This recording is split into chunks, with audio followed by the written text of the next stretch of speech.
YCP కుట్రపూరితంగా దళితులను మోసగించే ప్రయత్నం చేస్తుందని దళిత నేత దూలి జయరాజు మండిపడ్డారు. డాక్టర్ బిఆర్ అంబేద్కర్ కోనసీమ జిల్లా మండపేట నియోజకవర్గ మహాజన సోషలిస్ట్ పార్టీ ఆఫీసులో మీడియా సమావేశం జరిగింది. ఈ సమావేశంలో Mahajana Socialist Party doctor B R Ambedkar Konaseema జిల్లా వర్కింగ్ ప్రెసిడెంట్ దూలి జయరాజు మాదిగ పాల్గొన్నారు. మీడియాతో ఆయన మాట్లాడుతూ ఎన్నికలు రాబోతున్న ఈ సమయంలో డాక్టర్ బిఆర్ అంబేద్కర్ 125 అడుగుల విగ్రహాన్ని చూపెట్టి దళితుల మరొకసారి గాలం వేయడానికి జగన్ యత్నిస్తున్నారని దుయ్యబట్టారు. ఈ కార్యక్రమంలో పిట్ట రాజబాబు, బొత్స నరసింహమూర్తి, షేక్ నబీ, గాలింకి నాగేశ్వరరావు, గంధం యేసురాజు, దాసరి మోసేరాజు, బొమ్మ గంగాధర్ తదితరులు పాల్గొన్నారు. జగన్మోహన్ రెడ్డి గారు ఎన్నికలు రాబోతున్న ఈ సమయంలో 125 అడుగుల అంబేద్కర్ విగ్రహాన్ని ఏర్పాటు చేసి దళితుల ఓట్లను గాలం వేయడానికే ఈ విగ్రహ ఆవిష్కరణ పెట్టారని చెప్పి స్పష్టంగా అర్థమవుతుంది.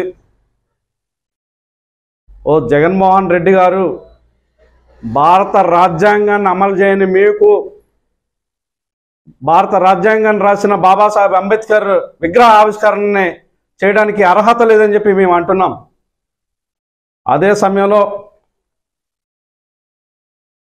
ఏదైతే విదేశీ విద్య డాక్టర్ బిఆర్ అంబేద్కర్ పేరు మీద ఉన్నదో పథకం, నువ్వు ఆ పథకానికి ఆ మహనీయుని పేరు తొలగించేసి నీ పేరు పెట్టుకోవడం అని అంటే నువ్వు ఆయనకి ఏ స్థాయిలో గౌరవిస్తున్నావో మాకు స్పష్టంగా అర్థమవుతుందని మేమంటున్నాం.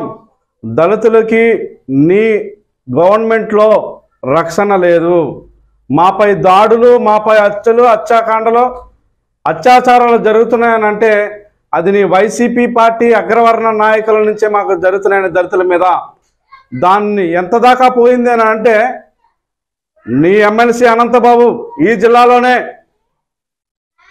మా సోదరుడు వీధి సుబ్రహ్మణ్యాన్ని చంపి డోర్ డెలివరీ ఇచ్చే కాడకి వెళ్ళిందని చెప్పి అలాంటి సంఘటన జరిగి దళిత సంఘాలన్నీ రోడ్డు మీదకి వచ్చినా కనీసం నువ్వు నోరు మెదపకుండా మా ఆత్మగౌరవాన్ని దెబ్బతినే విధంగా, మమ్మల్ని అవమానపరిచే విధంగా ఆయన బెయిల్పై రిలీజ్ అయినప్పుడు నీ వైసీపీ పార్టీ నాయకులు ఆయన ఊరిగింపు చేయడం అని అంటే మా ఆత్మగౌరవాన్ని దెబ్బతీయడమేనని.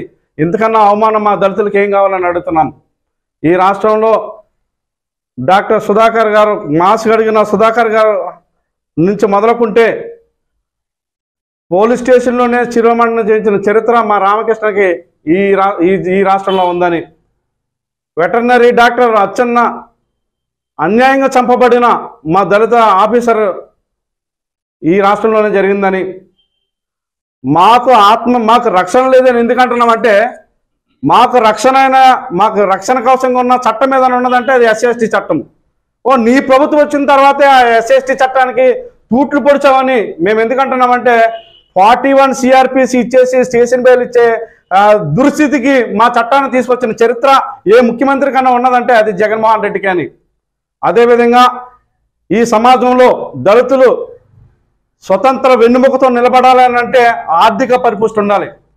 ఆర్థిక పరిపుష్టి లేకుండా చేయడంలో భాగంగానే మా 27 పథకాలని, సంక్షేమ పథకాలను రద్దు చేసిన చరిత్ర నీకే ఉందని, ప్రభుత్వం ఉచితంగా భూమి లేని పేదలకి, దళిత పేదలకి కొనుగోలు చేసి భూములిచ్చే పథకాన్ని రద్దు చేసిన చరిత్ర ఏ ముఖ్యమంత్రికి ఉన్నదంటే అది జగన్మోహన్ రెడ్డికేనని. అదేవిధంగా మరి ఏదైతే మా ఆర్థిక పరిపుష్టి రావడానికి ఉపయోగపడే మా కార్పొరేషన్లు ఏవైతే ఉన్నాయో ఆ కార్పొరేషన్కి ఈ రోజుకి రూపాయి చరిత్ర ఉన్న ముఖ్యమంత్రి జగన్మోహన్ రెడ్డేనని. అదేవిధంగా మా ఎదుగుదలకు ఉపయోగపడే మరి సప్లాన్ నిధుల్ని దాదాపు 30,000 కోట్ల సప్లాన్ నిధుల్ని నువ్వు పక్కదావ పట్టించి మరమరాలు పంచినట్టు జనాలకు పంచడం అంటే దళితుల్ని నువ్వు ఆర్థిక పరిపుష్టి లేకుండా చేయడం కాదని చెప్పి అడుగుతున్నాం. అదేవిధంగా మరి ఏదైతే మాకు రావాల్సిన నిధుల్ని మాకు రాకుండా చేయడం, మరి దళితుల్ని మరొకసారి మోసం చేయడానికి నువ్వు 625 అడుగుల మా డాక్టర్ బాబాసాహెబ్ అంబేద్కర్ విగ్రహాన్ని పెట్టిన దళితులను నిన్ను నమ్మే ప్రసక్తి లేదని చెప్పి, నిన్ను క్షమించే ప్రసక్తి అంతకంటే లేదని చెప్పి ఈ సభాముఖంగా మేము ఈ మీడియా పరంగా మేము అనదలుచుకున్నాం.